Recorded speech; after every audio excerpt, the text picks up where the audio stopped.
Oh! Oh! Nagulat ako.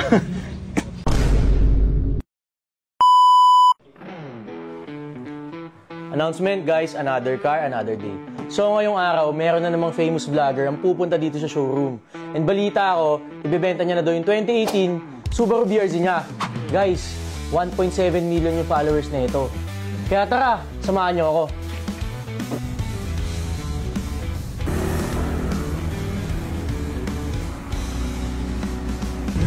Bro, proper na. Please. Andiyan na si Boss Franz. Andun sa office, bro. Let's go. Let's go, guys. Another car, another vlog. Boss Franz. Kilala ko to. Si Oliver Posadas. Yes, sir. Ng Chixer. Yes, brother. Nakuha mo yung sa kapatid ko eh. Kaya nga, yung hero. Oo, yung pag-nilin ko sa'yo. Ngayon, BRZ 2017. Pa-check ko sa Koki. Benta mo. Benta. Check natin.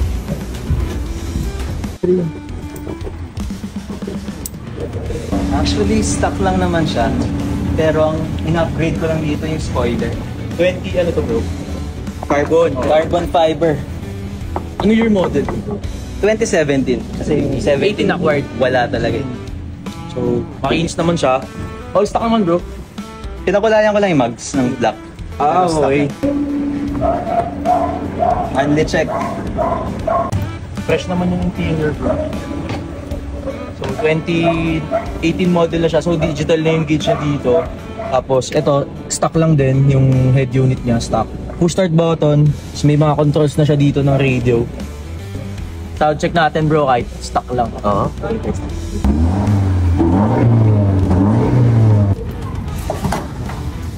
Any upgrades?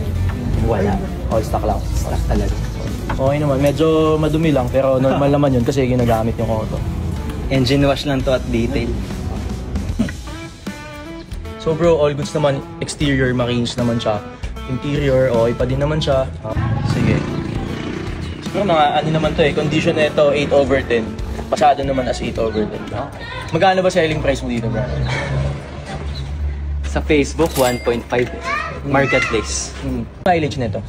Actually, high.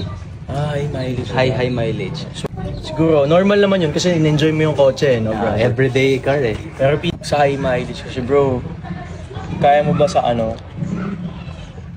1M brother. Oh! Oh! Nagulat ako.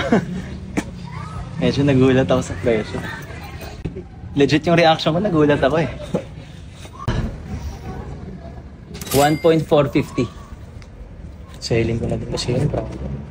Units. Kaya mo bigay sa ano? 1.2. Medyo malayo eh. Teka, nahihirapan ako ha. Wait lang. Sagad ko na 1.4. Wow. Mas pa din bro eh. Hindi na kasi ako kikita sa 1.4. 1.3? Alam mo, parang nabitin lang ako pero medyo pwede. Siguro stick muna ako. Anyways bro, what I can offer is pwede kita tulungan na lang bro to market the car kasi as of now medyo hindi ko pa siya kayang kunin ng ganung price kasi makita mo yan, no? Medyo loaded kami. And sige, bale help na lang kita to sell this. And for sure naman, pagkatapos itong vlog na to, after nitong vlog na to, marami din magme-message sa'yo dahil yung price mo naman is a very good price. For guys, 1.4 million pesos para dito sa 2018 Subaru BRZ. Sariwa naman siya. So, after nitong vlog na to, for sure maraming mag-message sa'yo. Kaya, siguro dun tutulungan kita and then pagka may mga nag-message din sa amin, sasabihin ko na lang din sa'yo, brother. Okay. So, thank you sa pagpunta dito sa showroom namin. Thank you, Boss Franz. Thank you, Solid na, pakasolid.